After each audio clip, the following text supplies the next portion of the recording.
Takut deh nanti orang-orang mikir apa ya kalau aku berbicara di depan umum. Apakah mereka akan mendengarkan saya? Apakah materi yang akan saya bawakan menarik? Apakah saya bisa mencuri perhatian audiens? Apakah saya juga bisa menjadi seorang public speaker? Hal-hal tersebut seringkali muncul di pikiran kita ketika kita ingin membawakan public speaking atau ketika kita ingin sesekali mencoba apakah kita bisa membawakan suatu materi di depan umum. Teman-teman, berangkat dari rasa ketakutan dan juga ketidakpercayaan diri saya ketika saya harus berusaha untuk mewujudkan public speaking saya juga ingin belajar bersama teman-teman semua dan juga membagikan sedikit sharing saya mengenai public speaking dan beberapa tips and trik di dalamnya yang dapat melawan dan juga membantu kita untuk mengurangi rasa kekhawatiran serta rasa ketakutan kita. Jadi dulu saya pernah mendapatkan suatu tawaran untuk menjadi host di dalam suatu acara yaitu MIPET pada saat SMA dan kebetulan waktu saat itu online. Jadi saya sudah tidak terbiasa bertemu dengan orang lain. Kita juga di situ lebih banyak untuk spending time di rumah. Tapi ketika itu saya ingin sekali rasanya mencoba untuk menjadi public speaking untuk mencoba momen public speaking karena pada saat itu kebetulan saat online dan di situ saya juga membawakan sesi public speaking itu menjadi host. Jadi saya banyak berhubungan dengan pembicara aslinya. Nah, di situ saya mencoba untuk menjadi host yang interaktif.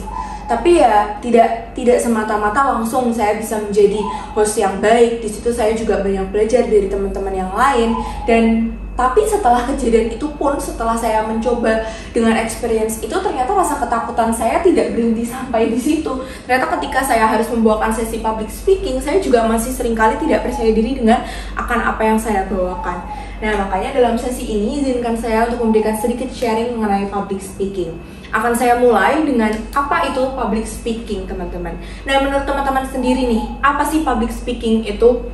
Mungkin banyak dari teman-teman yang udah tahu dan tidak asing lah ya tentunya dengan istilah public speaking karena memang public speaking ini erat kaitannya dengan kita dan seringkali kebanyakan dari kita itu udah mulai harus bisa melaksanakan public speaking paling tidak di depan audiens, misalnya di kuliah atau misalnya teman-teman SMA berarti di depan teman-teman untuk melakukan presentasi. Nah, hal itu sudah dapat dikatakan public speaking karena sebenarnya public speaking itu apa?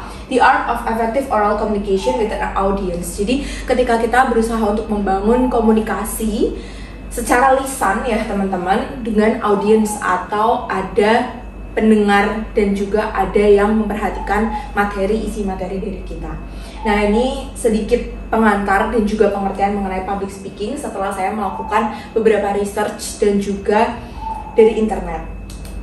Nah, pertanyaan berikutnya nih teman-teman yang ingin saya lontarkan ke teman-teman semua. Can everybody become a public speaker? Apakah semua orang itu sebenarnya bisa menjadi public speaker? Apakah public speaker itu dilahirkan? Apakah kita dari lahir itu sebenarnya udah menjadi public speaker? Atau public speaker itu kita harus melatih diri kita sendiri? Kita harus memperkaya diri kita sendiri dengan skill-skill tertentu? Maka pertanyaan ini boleh kita jawab, kita sama-sama nanti jawab ya di akhir dari sesi presentasi ini. Yang berikutnya di sini ada suatu lingkaran utuh tentang aspek-aspek komunikasi, yaitu ada voice, content, dan juga body language. Nah, teman-teman, ketika kita membawakan suatu materi di depan audiens kita itu harus memperhatikan ketiga aspek tersebut. Tapi yang seringkali menjadi pertanyaan, dan bahkan ketika saya melihat lingkaran ini saya juga bertanya-tanya, kenapa kok konten itu cuma 7%? Padahal konten merupakan salah satu yang paling banyak saya pikirkan. Apalagi ketika saya berusaha untuk mempersiapkan presentasi ini, saya juga berpikir, kira-kira saya mau membawakan konten apa ya? Konten apa yang masih menarik, up to date, dan bahkan dapat mudah dimengerti oleh teman-teman saya. Nah, tapi ternyata di dalam lingkaran komunikasi, konten itu hanya 7%. Kira-kira teman-teman ada yang tahu nggak nih kenapa kok konten itu cuma 7% di dalam suatu lingkaran komunikasi? Padahal totalnya harusnya 100%. Artinya 93%-nya bukan konten. Nah, ada dua aspek lainnya yaitu voice dan juga body language. Jadi ketika kita berusaha untuk menyampaikan atau berkomunikasi dengan orang lain, itu ada dua aspek penting lainnya teman-teman dari sekedar konten, yaitu yang pertama adalah voice, yaitu suara, dan juga body language. Untuk detail dari masing-masing voice maupun body language akan saya jelaskan nanti di slide-slide akhir. Tapi kenapa kok voice ini ada 38%? Coba saya beri contoh ya teman-teman. Nah, kira-kira teman-teman tahu nggak tadi apa yang saya ingin sampaikan ke teman-teman? Karena saya tadi berbicara tanpa voice, saya berbicara tanpa suara, dan teman-teman mungkin juga tidak dapat mendengar apa yang saya mau katakan. Nah, tapi di sini maksudnya adalah ketika kita berusaha menyampaikan konten atau isi dari presentasi kita, kita butuh suara atau kita butuh voice. Voice nanti mencakup apa aja, itu akan saya bahas di akhir. Kemudian body language. Body language itu 55% di sini karena apa? Ya karena dalam kita saat menyampaikan suatu public speaking, ketika kita cuman berdiri tegak aja, diem doang, itu tidak ada body language, tidak ada interaksi antara saya dan juga audiens semuanya. Nah, maka dari itu lingkaran ini menjadi sangat utuh, yaitu 100%. Makanya ketika kita membawakan public speaking, kita berusaha untuk menerapkan ke 100% ini, teman-teman. Nah, ini konten tadi yang 7%, tapi ternyata malah justru saya bahas di sini. Jadi sebelumnya ada 3C, yaitu compose, concise, clear. Jadi di sini maksudnya apa sih teman-teman? Ketika kita berusaha membawakan public speaking atau ketika kita berusaha menyampaikan materi, informasi, mengajak teman-teman atau mempersuasi teman-teman semua, kita perlu menyampaikannya dengan compose atau tersusun, concise yaitu dengan ringkas, dan juga clear dengan jelas. Jadi ketika kita berusaha membawakan suatu presentasi, ya kita harus memperhatikan ketiga aspek tersebut. Nah, untuk konten sendiri itu isinya ada 3, yaitu yang pertama opening, yang kedua konten, dan yang ketiga closing. Jadi opening itu biasanya kita membuka introduction, jadi kita di situ juga berusaha untuk setting the content, artinya konteks, Jadi kita berusaha untuk menyampaikan apa yang ingin kita sampaikan, dan juga jangan sampai audiens bertanya-tanya sebenarnya kita mau membawakan presentasi apa, tapi kita harus bisa sedikit menjelaskan mengenai apa yang akan kita bawakan. Kemudian konten, yaitu tentu saja isi dari apa yang akan kita sampaikan. Biasanya didukung dengan data, informasi, atau insight tersendiri mengenai apa yang akan kita bawakan dan bagaimana kita bisa mengajak audiens untuk masuk ke dalam presentasi kita. Nah, yang berikutnya closing, itu bisa kita dengan memberikan summary, conclusion, atau punchline yang berupa kutipan dari orang-orang terdahulu. Yang berikutnya the message house. Jadi seringkali saya juga udah overthinking nih, nanti kalau saya membawakan materi, saya lupa nggak ya sama apa yang akan saya bicarakan. Nah, makanya dari itu ada suatu message house ini, yaitu dia tuh bentuknya kayak rumah ya teman-teman. Jadi ada atap, kemudian ada blok-blok, di bawahnya ada 3, dan ada foundation. Jadi kita mulai dulu dari atap atau umbrella statement. Jadi umbrella statement ini artinya kita menyampaikan konten ataupun isi dari inti dari apa yang akan kita sampaikan. Kemudian ada core message 1, 2, 3. Jadi di sini kita juga mencatat atau memberikan suatu kalimat yang bisa membawa kita kepada apa yang akan kita sampaikan, tapi tetap stay in line teman-teman. Jadi ketika kita kadang lupa tuh kan kita berusaha untuk malah mikirnya kemana-mana. Nah, tapi dengan bantuan ini kita harus berpikir tetap stay in line, kita tetap pada konteks, tetap pada konten yang akan kita sampaikan. Nah, makanya kita butuh foundation atau kita butuh fondasi yang sangat kuat, yaitu didukung dengan adanya fakta, proof points, dan lain sebagainya. Yang berikutnya, tadi saya berbicara bahwa saya akan menjelaskan tentang voice, yaitu tentang APIPA, articulation, pace, intonation, pause, dan accentuation. Jadi ketika kita membawakan suatu presentasi, kelima aspek ini menjadi sangat penting teman-teman. Jadi bukan sekedar kita bersuara ya, tapi ketika kita bersuara artikulasinya nggak jelas juga sama aja orang lain pasti nggak paham. Ketika kita berbicara dengan terlalu cepat atau terlalu lambat juga pasti tidak akan enak didengar oleh orang lain atau pendengar kita. Karena coba bayangin aja ketika audiensnya lagi siang-siang bolong harus dengerin presentasi kita, terus kita presentasinya lelet atau kita lambat dalam menyampaikan materi kita, keburu merekanya udah ngantuk dan lapar teman-teman. Jadi kita makanya harus menyesuaikan audiens kita. Kita juga harus memberikan intonasi yang jelas, at least intonasi itu dapat dimengerti oleh pendengar kita. Nah, sebagai contoh nih, misalnya ketika kita berusaha untuk, pada saat itu kan saya juga mengisinya online, waktu yang tadi saya ceritakan bahwa saya menjadi host itu.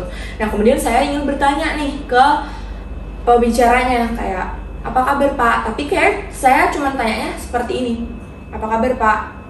Atau bahkan bisa jadi saya salah intonasi gitu. Nah, apalagi itu online, raut mukanya cuman kelihatan mukanya doang. Kalau saya tanpa ekspresi, kemudian intonasi saya seperti itu, pasti tidak enak didengar. Tapi ketika saya berusaha untuk memberikan intonasi yang tepat seperti ramah gitu. Apa kabar Pak? Gimana kabarnya hari ini? Apakah sudah makan mungkin di siang hari? Atau kemudian apakah sudah ngapain aja hari itu. Jadi kita berusaha untuk membangun interaksi dengan intonasi-intonasi yang tepat. Kemudian juga ada pause dan juga accentuation. Jadi kita harus bisa tadi balik lagi ke pace, yaitu kita bisa tahu seberapa cepat kita harus berbicara, seberapa bisa ditangkap oleh para audiens, dan juga bagaimana kita memberikan penegasan-penegasan tertentu kepada suatu inti dari presentasi kita. Didukung juga dengan visual yang mencakup face expression, hand gesture, body posture, dan juga total look. Jadi ketika kita membawakan suatu presentasi nih teman-teman, kita nggak bisa cuman face expressionnya tuh datar. Nah kalau face expressionnya datar, kita nggak senyum, nanti dikira kita marah. Ketika kita tidak memberikan eye contact kepada para audiens, juga audiens tidak akan merasa dilibatkan di dalam presentasi kita. Nah maka dari itu ada juga hand gesture yang seperti tadi berusaha saya juga terapkan, karena saya juga di sini sama-sama masih belajar. Kemudian body posture dan total look, gimana kita berusaha untuk memposisikan bagaimana kita harus berpakaian, dan juga itu sebagai wujud dari kita mencintai dan mengapresiasi diri kita sendiri, terlepas dari bagaimana kita juga menghargai orang lain. Nah, pertanyaan yang pertama, apakah semua orang bisa menjadi public speaker? Kira-kira teman-teman udah bisa jawab belum? Nah, kira-kira teman-teman kalau misalnya udah jawab, boleh jawab dalam hati atau boleh di kolom komentar. Tapi kita langsung ke pertanyaan berikutnya ya teman-teman. What will your audience remember from your public speaking session? Ketika kita membawakan sesi presentasi, apa yang kita ekspektasikan bahwa si audiens ini akan ingat-ingat apa sih dari sesi kita? Apakah sesi tadi yang udah saya sampaikan teman-teman ingat semuanya? Apa yang saya bicarakan, kemudian tips and tricksnya dan lain sebagainya. Nah ini jawaban yang perlu kita ulik, sebenarnya apa sih yang kita butuhkan untuk menarik audiens kita. Jadi apa yang audiens itu akan ingat-ingat dari sesi presentasi kita. They may forget what you said, but they will never forget how you make them feel. Hal ini dikemukakan oleh Mark Bowden. Jadi beliau berbicara bahwa ketika kita menyampaikan suatu presentasi, ternyata seringkali mereka lupa akan apa yang kita bicarakan. Ya benar sih, paling enggak ini presentasi saya sekitar 10 hingga 15 menit, dan teman-teman juga nggak mungkin mendengarkan semuanya, atau mungkin sambil disambi yang lain dan lain sebagainya. Dan intinya ketika kita mendengarkan suatu sesi presentasi, nggak mungkin kita ingat-ingat semua materi dari presentasi tersebut. Kalau kita cuma mau materinya, kita bisa kok minta PPT-nya. Tapi sebenarnya apa sih yang diingat-ingat dari audiens? Yaitu bagaimana kita memberikan 100% dari diri kita di dalam presentasi tersebut, sehingga kita bisa meninggalkan kesan-kesan yang baik untuk para pendengar kita. Kita bisa memberikan dan membuat mereka merasa bahwa oh saya dilibatkan nih dalam presentasi ini, oh pembicaranya bagus nih, karena dia membuat saya itu tidak sekedar mengerti, memahami mengenai materi tersebut, tapi saya juga merasa kayak wah seneng nih, saya jadi bisa untuk public speaking, saya menjadi bisa lebih percaya diri. Nanti saya terapin, kalau saya ada tugas public speaking, saya mau menerapkan tips and trick tersebut. Jadi intinya adalah ketika kita membuat mereka memiliki kesan seperti apa terhadap kita, yaitu dengan cara kita memberikan 100% dari apa yang seharusnya kita berikan, apa yang bisa kita provide untuk audiens kita. Nah teman-teman, sekaligus ini menjadi penutup saya. Jadi di sini harapannya saya dan juga teman-teman semua, kita sama-sama belajar untuk lebih percaya diri lagi di dalam membawakan sesi public speaking. Semoga apa yang saya sampaikan kiranya dapat membantu teman-teman semua untuk menjadi lebih percaya diri, menjadi lebih bisa mengemukakan pendapat, dan juga kita harus bisa mengekspresikan diri kita, tidak perlu malu-malu teman-teman. Jadi semoga sesi materi ini dapat bermanfaat bagi kita semua. Terima kasih buat yang udah mendengarkan, semoga membantu. Thank you.